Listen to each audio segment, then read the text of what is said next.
In this lesson, we are going to lay the foundation for a project that we're going to take a few steps beyond what we're going to do now.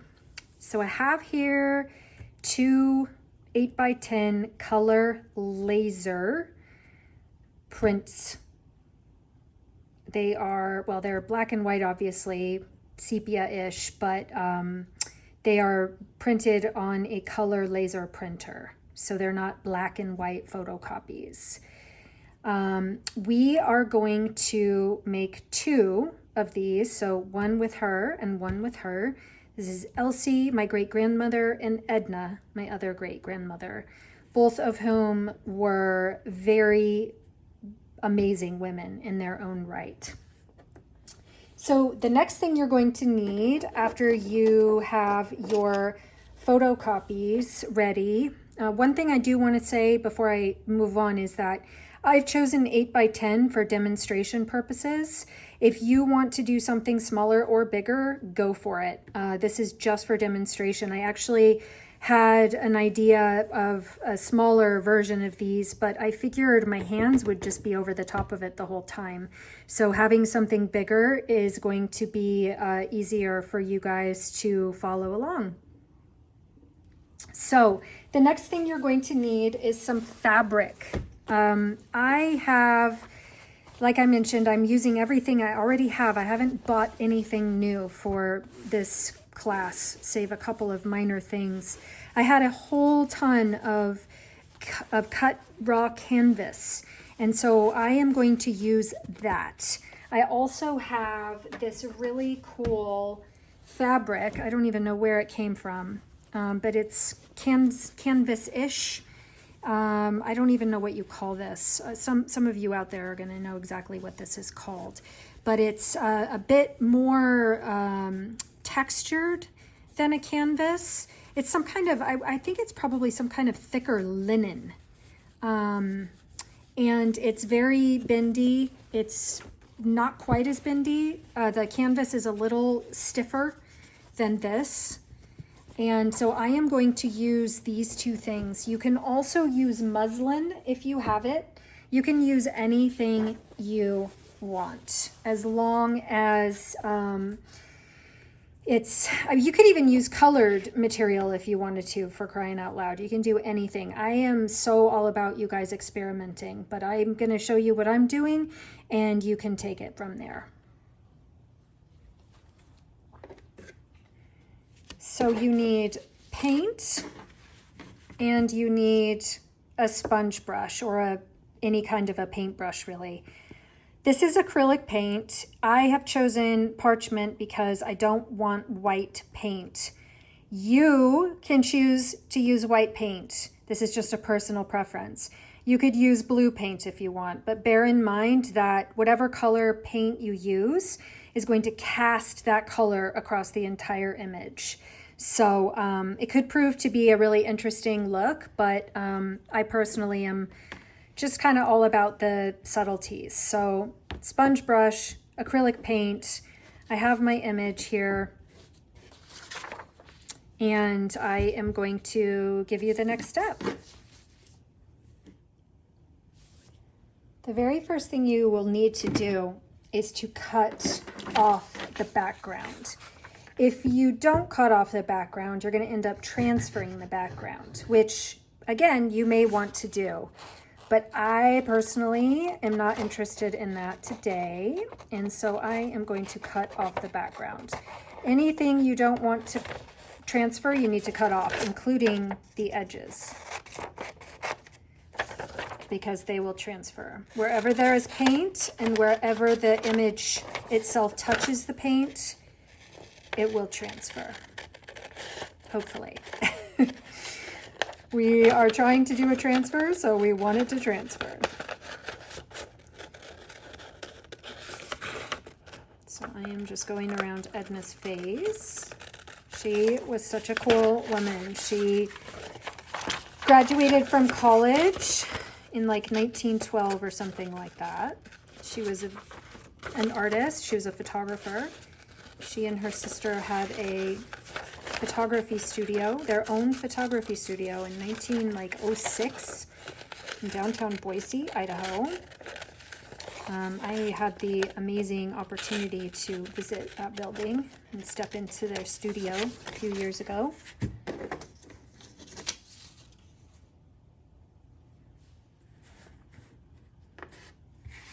It's quite beautiful all on its own, isn't it? Just sitting on my table.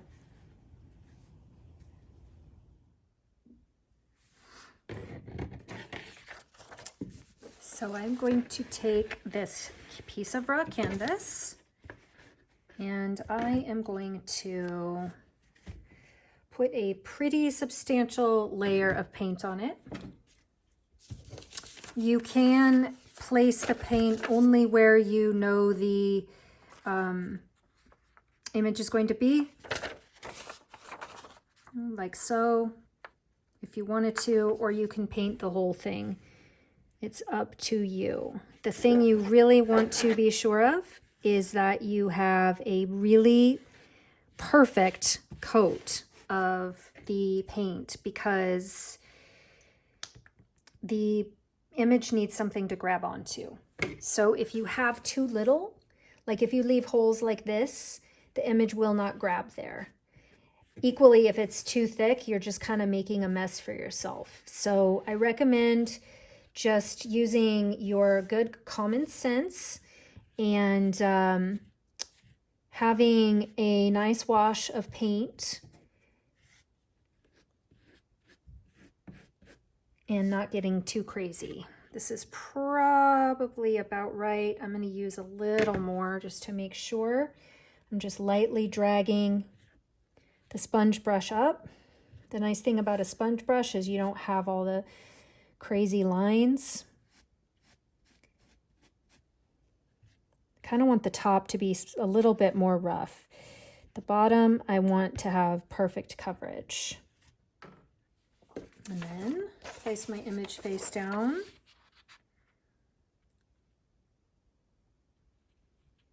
Like this. Putting her right in the center. Actually, you know what? I'm going to move her a little bit. Get this smoothed out again. And I am going to bring her over to the side, like this. Now, if I could go back and do this again, I would have reversed her image before I printed it so that she'd be facing this way. This feels a little awkward to me, so we'll see how it turns out. I am slightly burnishing this. I don't want to press too hard because I don't want to push the paint out. You know, I don't want the paint to smush out the edges, because whatever is in here underneath the paper is what we need the paper to grab to. So we just want to burnish it just a little bit. I'm going to get something a bit better than that. There's a lid. Lids are great. So we don't want to push super hard, but we just want to make sure that the image is getting pushed down into the paper so that it sticks. I'm going to come down below it, to the side of it, and just look at it carefully to make sure it's all laid down.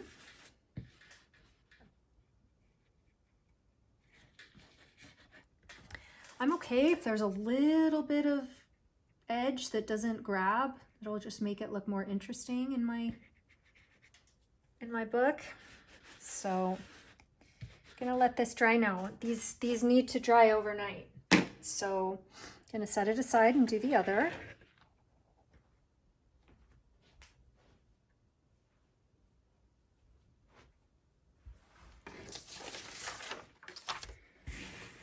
Same exact thing.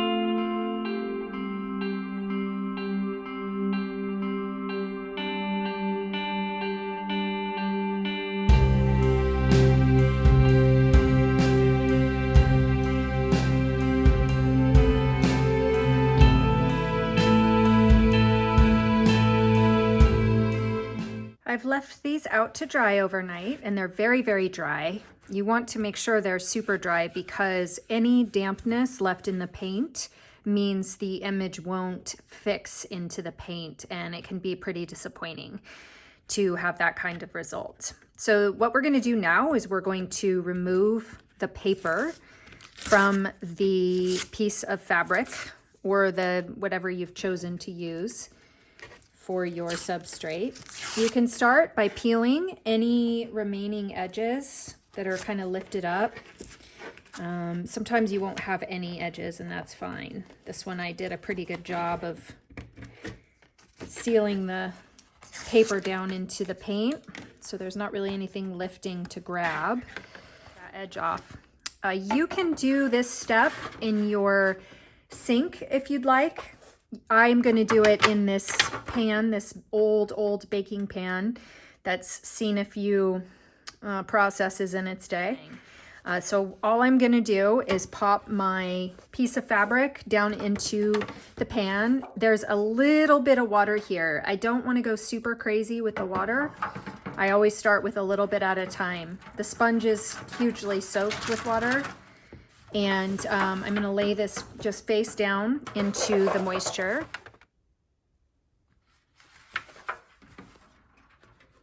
And now you can see that the image is showing through. It's beautiful. So let's hope that we have some kind of result here that we can use, and it looks like we do. So I've chosen a sponge that has a little bit of grit to it. I haven't chosen a really hard scrubby sponge because with those kinds of sponges, you may scrub some of your image off. And again, you know, that's not necessarily a result that you would want. So I've got a really soft scrub here. I'll just hit the surface a little bit. With a pan that has this sort of groove in it, you have to be really careful because if I scrub too hard over the top of the groove, I'm going to wear that part off faster than the rest. It may be something you can work to your advantage and your benefit, but I don't particularly want that on this image, so I'm going to be really careful going over the tops of the lines in the pan. This is why doing it in your sink is probably the best idea, but again, use a stopper so that all the pulp doesn't go down into the drain and clog your sink. So I am going to pull this out of the pan for now, for the rest of the demonstration. You can use your fingers. I find that until I get down to the very bottom layer of the paper, that my fingers don't really do very much. You can use your fingernail if you want to scrub it off. That's a bit tedious. And again, I usually wait until the very, very last layer of the paper is lifting before I do that. This is something that requires a little bit of patience and just kind of turn on your music and go for it.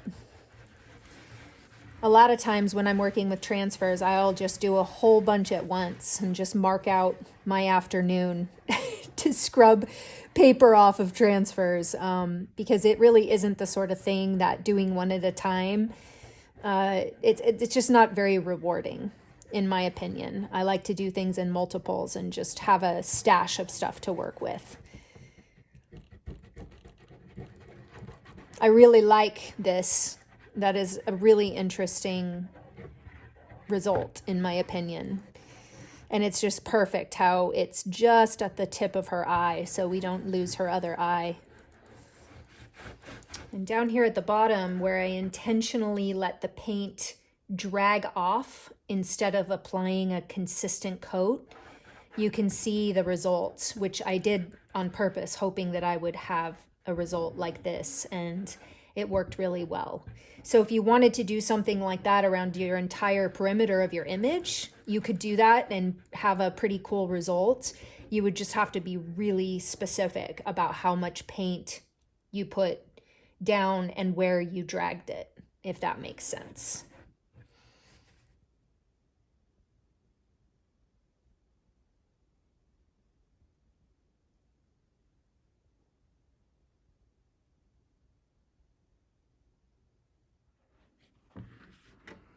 So Edna and Elsie, my two great-grandmothers, who came from very, very, very, very different worlds.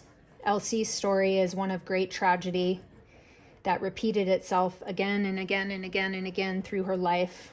And she brought a lot of tragedy into others' lives as well, because tragedy was all she knew. And Edna, who came from a very different home, and all evidence points to great love, support, compassion, encouragement, and just general goodness in her family.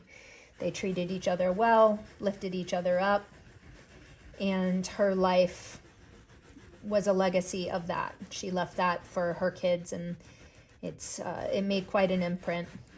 Both of these women were entrepreneurs and artists, and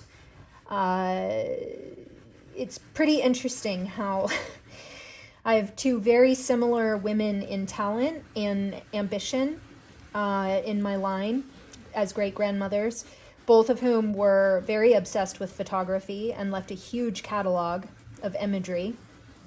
Through my research, I found cousins from the Elsie line and was able to have them send to me copies of Elsie's photographic legacy, which was pretty astounding and quite an achievement, considering that she gave my grandmother up for adoption, and the records were sealed and hidden for years, and my grandmother tried over and over and over and over and over and over to discover who her birth parents were, and even hired detectives and professional genealogists, and nobody was able to crack the mystery for her until I came along. I'm very proud to say that I figured it out and cracked it, and then contacted and traced multiple family members and gathered a ton of information about Elsie and her life. And that is how I have this photograph of her, as a matter of fact. This came from other family members, and they shared quite generously. So we went from having a huge black hole in the family, not knowing who my grandmother's family was, to having a very, very colorful and highly detailed account of her life. And I'm very proud of that. And I am pretty proud of these two ladies in their own ways for bringing what they brought into my DNA and my legacy and my world. And I'm proud to tell both of their stories. As mentioned, I'm not going into great detail in this workshop about my family history, but I am always happy to talk about them, and I always write stories about them on my social media. So thank you, Elsie and Edna, for teaching me about the gifts of tragedy and the gifts of stability and triumph, and how just because life is hard and throws really hard choices our way, we don't have to succumb to that, and we can draw on the gifts of all of our ancestors and the tragedies and the wounds and create our own life, being fully informed and aware of everything that we come from, both the really hard and traumatic and horrible, and the seemingly, on the surface anyway, charmed life. It all works together, and we create our own destiny ultimately at the end of the day. And learning about our ancestors can teach us exactly what we are and what we have to work with. And so I'm really grateful to these women. So thanks for coming along and learning about them with me.